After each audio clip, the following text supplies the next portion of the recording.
12वीला जर कमी मार्क पडले तर इंजिनिअरिंग किंवा फार्मसीला सी-ई-टी थ्रू ॲडमिशन होईल का? असेच अनेक प्रश्न जसं की सी-ई-टी एक्झाममध्ये बोर्ड पर्सेंटाइल मॅटर करतात का? त्याचबरोबर सी-ई-टीची एलिजिबिलिटी क्रायटेरिया काय आहे? तसेच ग्रुपिंग सिस्टीम म्हणजे काय? व त्याचबरोबर जर ही एलिजिबिलिटी क्रायटेरिया जर क्रॅक होत नसेल तर ऑप्शन्स काय काय तुमच्याकडे पुढे? या सर्वांचा डिटेलमध्ये हा व्हिडिओ घेऊन आलेला आहे. नमस्कार, मी यश स्वागत करतो तुमचं परत एकदा एका नवीन व्हिडिओमध्ये. मित्रांनो, आपल्या चॅनलवरती सी-ई-टी संदर्भाचे सगळे रिलेटेड अपडेट्स, इन्फॉर्मेशन लवकरात लवकर येत असतात. त्यामुळे आपल्या चॅनलची आत्ताच कनेक्टेड राहा, सबस्क्राईब करून ठेवा, जेणेकरून सी-ई-टीचे लेटेस्ट अपडेट जे आहे ते तुमच्यापासून मिस न होत. त्याचबरोबर आपलं मित्रांनो WhatsAppवरती ग्रुप पण आपण तयार केलेला आहे. लवकरात लवकर जा, स्कॅन करा किंवा डिस्क्रिप्शन बॉक्समध्ये लिंक आहे, ते लिंकनी WhatsApp ग्रुप जॉईन करून घ्या. जर यदा कदाचित व्हिडिओ बनवण्यात टाईम लागला, इम्पॉर्टंट इन्फॉर्मेशन आली, अपडेट्स आलं काही, तर तुमच्यापर्यंत लवकरात लवकर मिळावं, त्यामुळे आपण हा ग्रुप बनवलेला आहे. त्यामुळे लवकरात लवकर जाऊन ग्रुप जॉईन करा आणि तुमचे जे काही सी-ई-टीचे अपडेट्स असतील, तुमचा एखादा डाऊट असेल, तुम्ही त्या ग्रुपवरती विचारू शकता.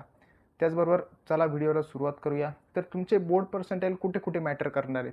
तर सगळ्यात पहिल्यांदा तुम्हाला बोर्डचे पर्सेंटाइल, तुमचा सी-ई-टीचा जो काही क्रायटेरिया आहे, तो क्रायटेरिया फुलफिल करण्यासाठी तुम्हाला हे सी-ई-टी बोर्डचे मार्क्स जे आहे ते इम्पॉर्टंट असणार आहे. त्याचबरोबर तुमच्या प्लेसमेंटसाठी म्हणजे तुमचं जेव्हा 4th इयर कंप्लीट होईल, त्यानंतर तुम्ही जेव्हा प्लेसमेंट घ्यायला जाल, तेव्हा कंपनी वगैरे क्रायटेरिया लावते, ते आपण पुढे बघूच. आता सगळ्यात मेन म्हणजे सी-ई-टीसाठी कुठे काय काय क्रायटेरिया आहेत ते बघू. तर सर्वात पहिल्यांदा पी-सी-एम म्हणजे इंजिनिअरिंग आणि पी-सी-बी म्हणजे फार्मसी, यासाठी दोन्हींसाठी एलिजिबिलिटी क्रायटेरिया हा वेगवेगळा असतो. यामध्ये सगळ्यात पहिल्यांदा आपण इंजिनिअरिंगसाठीचा जो काही क्रायटेरिया आहे तो क्रायटेरिया बघू. तर यामध्ये इंजिनिअरिंगसाठी मेन म्हणजे 3 सब्जेक्ट असतात आपल्याला, फिजिक्स, केमिस्ट्री आणि मॅथ. तिघांना इक्वल वेटेज 100-100 मार्क असतात बोर्डमध्ये. तर याचे टोटल 300 मार्क्स होतात. तर आता तुम्हाला ती एलिजिबिलिटी क्रॅक करण्यासाठी जर तुम्ही ओपन कॅटेगरी थ्रू येत असाल, तर तुम्हाला या 300 पैकी मिनिमम 135 मार्क हे लागतात. जर 135 पेक्षा एखादा मार्क कमी असेल, समजा 134 मार्क असेल, तर ते चालणार आहे. पण तुम्ही म्हणाल, दादा याच्यापेक्षा कमी 133 मार्क आहे, 132 मार्क्स आहे, ते नाही चालणार आहे. त्यामुळे 135च्या प्लस जर तुम्हाला बोर्ड एक्झाममध्ये मार्क असेल, फिजिक्स, केमिस्ट्री आणि मॅथ या तिन्ही सब्जेक्टची प्लस करून, तर तुम्ही सी-ई-टीसाठी एलिजिबल असाल, जर तुमची कॅटेगरी ओपन असेल.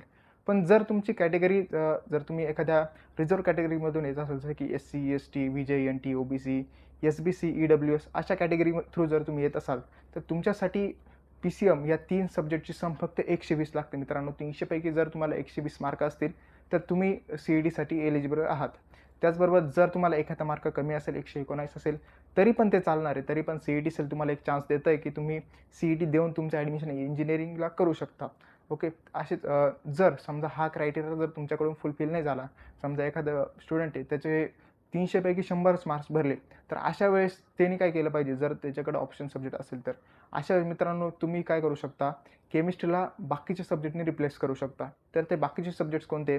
बायोटेक्नॉलॉजी झालं, कम्प्युटर सायन्स झालं, आय-टी झालं, त्याचबरोबर ॲग्रिकल्चर झालं, engineering, graphics, business studies, electronics, त्याचबरोबर बायोलॉजी. जर तुमचं पी-सी-एम-बी असेल तर तुम्ही बायोलॉजीने पण रिप्लेस करू शकता. पण फक्त तुम्ही या ठिकाणी केमिस्ट्रीलाच रिप्लेस करू शकता. काही जण असं पण म्हणतात, दादा आमचं फिजिक्सला मार्क्स कमी आहे, त्यामुळे मी फिजिक्स रिप्लेस करू शकतो का? तर नाही, तुम्ही फिजिक्स रिप्लेस नाही करू शकत किंवा मॅथ पण रिप्लेस नाही करू शकत. हे 2 सब्जेक्ट तुम्हाला कंपल्सरी असणार आहे. तुम्ही फक्त केमिस्ट्रीला या बाकीच्या सब्जेक्ट्समध्ये रिप्लेस करू शकता. तर ठीक आहे, हे झालं क्रायटेरिया. आता काही की पॉईंट्स आहे, ते की पॉईंट्स बघू, की काही फिक्स कॉम्बिनेशन्स जे आहे ते अलाउ केले जातात. जसं की मी तुम्हाला सांगितलं, तुम्ही फक्त केमिस्ट्रीला जे काही ऑप्शनल सब्जेक्ट आहे, ते ऑप्शनल सब्जेक्ट तुम्ही घेऊ शकता. बाकीच्यांना तुम्ही ऑप्शनल सब्जेक्ट घेऊ शकत नाही, फिजिक्सला किंवा मॅथला. ते तुम्हाला कंपल्सरी असणार आहे. त्यानंतर इंग्लिश, मराठी किंवा हिंदी हे तुमचे कन्सिडर केले नाही जाणार आहे. तुमचं जे काही लँग्वेजचे सब्जेक्ट असेल ते या ठिकाणी कन्सिडर नाही करत सी-ई-टी सेल. त्यानंतर जिओग्राफीसुद्धा असेल तरी जिओग्राफी पण तुमचं कन्सिडर नाही होणार आहे. त्याचबरोबर फिजिक्स आणि मॅथ्स हे रिप्लेस नाही होणार आहे. हे सर्व की पॉईंट्स आहे मित्रांनो, सी-ई-टीसाठीचे एलिजिबिलिटी पॉईंटसाठी इम्पॉर्टंट असणार आहे. त्यानंतर मित्रांनो, तुमच्या सी-ई-टीच्या पूर्ण प्रोसेसपर्यंत, तर तुमचे इंजिनिअरिंग होईपर्यंत मी तुमच्यासोबत असणार आहे. त्यामुळे आपल्या चॅनलशी कनेक्टेड राहा. तसेच आपल्या इंस्टाग्रामचा हँडल आहे नेक्स्ट आय क्यू विथ यश, याला पण तुम्ही फॉलो करून ठेवा, कारण काही शॉर्ट्स व्हिडिओ पण मी त्या इंस्टाग्राम आय-डीवरती टाकत असतो. त्यामुळे रील्स बघता बघता पण तुम्हाला काही इम्पॉर्टंट माहिती भेटली तर ते चांगलंच राहील. त्यामुळे आपल्या चॅनलला जा आणि आत्ताच फॉलो करून घ्या. याची पण लिंक मी डिस्क्रिप्शन बॉक्समध्ये अवेलेबल करून दिलेली आहे. त्याचबरोबर आता फार्मसीसाठी बघू. आता फार्मसीसाठी काही चेंजेस आहे. बाकी काही गोष्टी कॉमन पण आहे, जसं की पी-सी-एम-बीची सम तुम्हाला 135च लागते. बाकी एखादा मार्क कमी असला, 134 असलं, तरी तुम्ही एलिजिबल आहात. तुम्ही फार्मसीला ॲडमिशन घेऊ शकता. त्यानंतर बाकी जे रिझर्व्ह कॅटेगरी आहे, जसं की एस-सी, एस-टी, व्ही-जे-एन-टी, ओ-बी-सी, एस-बी-सी, ई-डब्ल्यू-एस, त्यांच्यासाठी पण 120 मार्क हे लागतात मित्रांनो 300 पैकी. त्याचबरोबर एखादा मार्क कमी असेल, 119 मार्क असेल, तरी पण CET सेल तुम्हाला चान्स देतं आहे. तुम्ही करू शकता, तुमचं ॲडमिशन होऊ शकतं. ठीक आहे. ही झाली बेसिक इन्फॉर्मेशन. आता याच्यात पण जर तुमचा क्रायटेरिया फुलफिल होत नसेल, समजा 300 पैकी माझे 110च मार्क आले, तर माझा क्रायटेरिया फुलफिल नाही होत आहे, तर मी काय करू शकतो? माझ्याकडे काही ऑप्शन आहे का? मला CET सेल काही चान्स देत आहे का? हो मित्रांनो, इथे पण तुम्हाला CET सेल तुम्हाला एक चान्स देत आहे. तो चान्स म्हणजे तुम्ही फक्त बायोलॉजी या सब्जेक्टला जर तुमचा PCMB असेल, तर तुम्ही मॅथ्सने रिप्लेस करू शकता. या ठिकाणी फिजिक्स आणि केमिस्ट्री हे तुम्हाला रिप्लेस नाही करता येणार आहे. हे कंपल्सरी सब्जेक्ट असणार आहे. फक्त तुम्ही या ठिकाणी मॅथ्स हे याला रिप्लेस करू शकता बायोलॉजीने. हा असणार आहे मित्रांनो फार्मसीसाठीचा एलिजिबिलिटी क्रायटेरिया. मित्रांनो बाकी दुसरा पॉईंट म्हणजे प्लेसमेंट. मित्रांनो प्लेसमेंटसाठी गरजेचं असतं, कारण काही कंपनीज ज्या आहेत ते क्रायटेरिया लावतात की अबव 50 वाले या अबव 60% वाले आमच्या कंपनीसाठी एलिजिबल असणार आहे.